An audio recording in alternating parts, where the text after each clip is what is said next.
Ang isang na-notice ko when we were researching, we tried to compare, no? Sabi ko sa mga staff, establish a pattern.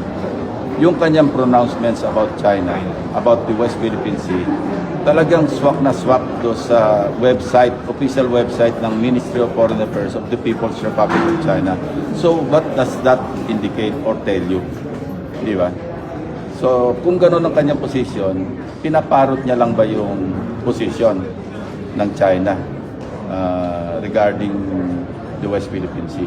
Yes, unsettling, to say the least, because this is national security that we're talking about.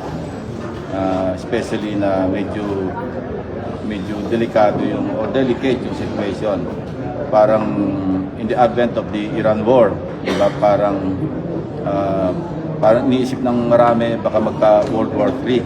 Diba? Delikado yan. Pag nag-escalate yan, at kumalat yan pa sa Pacific region, medyo kawawa naman tayo.